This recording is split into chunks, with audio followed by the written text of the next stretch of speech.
नमस्कार, भारत लाइव देख रहे हैं आप। बिहार की सियासत गर्म लगातार है, लेकिन अब जो पर्व त्यौहार का इसमें कॉकटेल पड़ेगा, कहीं ना कहीं जो सियासी रंग हैं वो बाहर फिर से आएंगे। आपको हमने कल लगातार बताया कि सुशील मोदी लगातार खफा चल रहे हैं और उन्होंने अपने सरकारी बंगले को बिना किसी आदेश के ही खाली कर दिया, अपना नाम भी हटा लिया और जिस वक्त हम बातचीत कर रहे हैं उनका बंगला लगातार खाली हो रहा है, उनके सामान को वहाँ से हटाया जा रहा है। ये वही बंगला है जिसमें कुछ दिनों पहले तेजस्वी यादव थे उप मुख्यमंत्री के दौरान और खाली करने से इनकार कर गए थे, जिसके बाद एक पूरा केस फौजदारी का मामला हुआ था और फिर जब खाली किया गया तो वहाँ पे बाथरूम में भी एसी लगा हुआ मिला था। अब बात यह है कि जहाँ एक तरफ सुशील मोदी की फजीहत बहुत ज़्यादा हो रही है, उनका पार्टी में कद छोटा होता जा रहा है, वहीं एक सवाल भी खड़ा हो रहा है कि सुशील कुमार मोदी को लेकर पार्टी अब आगे क्या रणनीति बनाएगी। क्या सुशील मोदी इसी तरह से संटिंग में बैठे रहेंगे या उन्हें कोई महत्वपूर्ण पद दिया जाएगा? नीतीश कुमार इस सभी बातों पर चुप क्यों रहेंगे?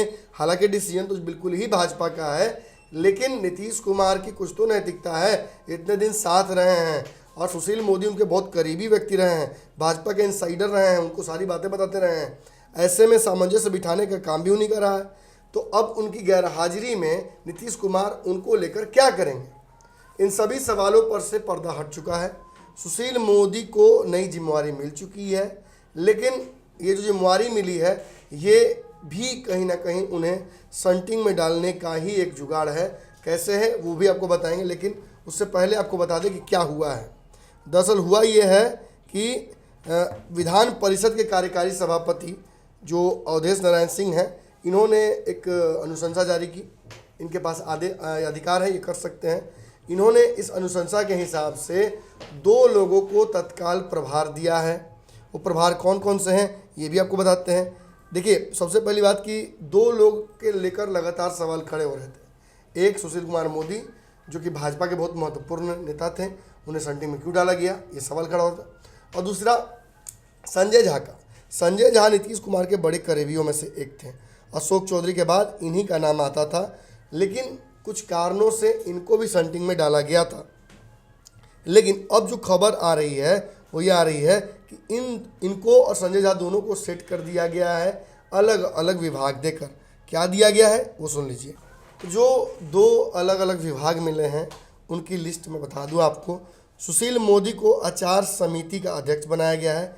तो ये मत समझिए कि ये जो समिति है वो अचार बेचती है या लघु उद्योगों को प्रमोट करती है। आचार समिति मतलब आचरण, जो अगर सम्मानित गण, नेतागण, विधायक अगर कोई आचार का उल्लंघन करते हैं, यानी आचार माने कुछ गलत करते हैं, उनका जो बर्ताव है वो गलत होता है, या तो अगर सभा के दौरान या अलग कहीं जगह पर, तो उसको कंप्लेन करने के लिए एक फोरम है, उस फोरम का इनको बना दिया गया है अध्यक्ष।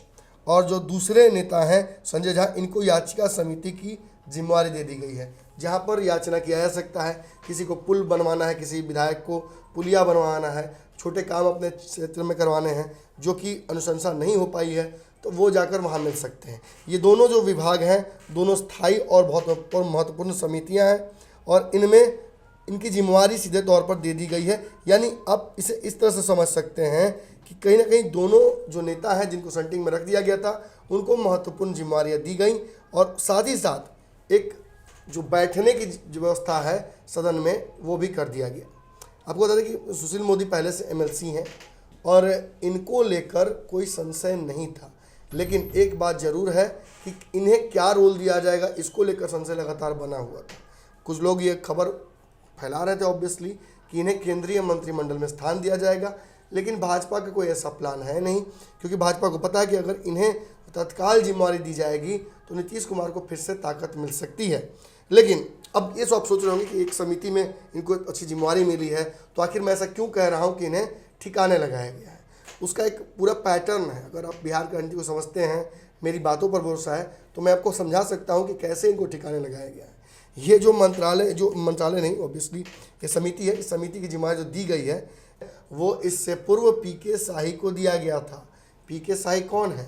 जिन पर आरोप लगा था, जो शिक्षा मंत्री थे तत्कालीन नीतीश कुमार के, बड़े करीबी लोगों में माने जाते थे, लेकिन उन पर आरोप लगने लगे हैं। बिहार में 2-4 एग्जामिनेशन में जो पूरा पोल खुला था, लोग चढ़ चढ़कर 3 तल्ला पर चीटिंग करा रहे थे, और चीटिंग की वजह से जो बेइज्जती हुई थी बिहार की पूरी दुनिया में, उसको लेकर उनकी रिहाई की गई थी, उन्हें हटाया गया था। और बाद में एडजस्ट करने के लिए नीतीश कुमार ने उनको इसी समिति में अध्यक्ष बना दिया गया था, और आचार समिति जो कहा जाता है वो उनको बना दिया गया था, ताकि वो वहाँ पर बैठकर किसी तरीके से अपने जो बचे कुछ दिन है उसको बिता सकें। इसी क्रम में एक और नाम आता है राम बच्चन राय का, ये भी समिति के रह चुके हैं, इन्हें भी बहुत आसानी से ठिकाने लगाया गया था। तो कहीं ना कहीं इस बात से समझ में आपको आ जाना चाहिए कि जितने लोगों को यहाँ बिठाया गया है वो मार्गदर्शक मंडल में बैठकर बस केवल मार्गदर्शन कराने का काम कर सकते हैं, उनको एक्टिव राजनीति और एक्टिव डिसीजन मेकिंग में, पॉलिसी मेकिंग में बहुत स्थान नहीं मिलने जा रहा है। तो ऐसे में एक बड़ा जरूर कहीं ना कहीं नीतीश कुमार ने काम किया है, लेकिन सुशील मोदी के व्यक्तिगत राजनीतिक कद के जो था उसके सामने ये एक बैठा हुआ ऊंट सा है जिसकी कोई उपयोगिता नहीं है। और ऐसे में नीतीश कुमार आगे चल के कौन सा डिसीजन लेंगे, भाजपा इन मुद्दों पर कैसे रिएक्ट करेगी, और सबसे बड़ी बात यह है कि सुशील मोदी खुद इस तरह के पद को मिलने के बाद कितना सहज महसूस कर पाएंगे, ये भी अपने आप में एक सवाल खड़ा होता है। इन सवालों का जवाब हम खोजते हैं। तब तक आप भारत लाइव पर अन्य खबरों को देखिए। इस चैनल को सब्सक्राइब करने के लिए आपको क्या करना है पता ही है, फेसबुक पर पेज को लाइक कर देना है, इस वीडियो को शेयर कर देना है, और यूट्यूब पर सब्सक्राइब करने के बाद बेल आइकन दबाना है, ताकि हमारी खबरें आप मिस न करें। अंदर की खबरें अगर लेकर आते हैं तो ऑब्वियसली आपका भी कर्तव्य बनता है कि हमारा सहयोग करें। यूपीआई नंबर दिया हुआ है, उस पर आप जाकर हमारा जैसा सहयोग मन वैसा कर सकते हैं। धन्यवाद। अगर ये वीडियो पसंद आई और वह बिहार के राजनीति और बिहारियत से सरोकार रखेनी तो सब्सक्राइब बटन दबा के चैनल के सब्सक्राइब कर ली। ओजे एगो घंटी बा, ओकरा बटन दबा देला से कुल सटीक और मारक खबर रुआ मुफ्त में मिल जाई। अगर रुआ पत्रकारिता के हमनी के नया प्रयोग में सहयोग कर चाहतानी तो ज्वाइन बटन दबा दी। पेटीएम नंबर नोट कर ली 9386816700। धन्यवाद।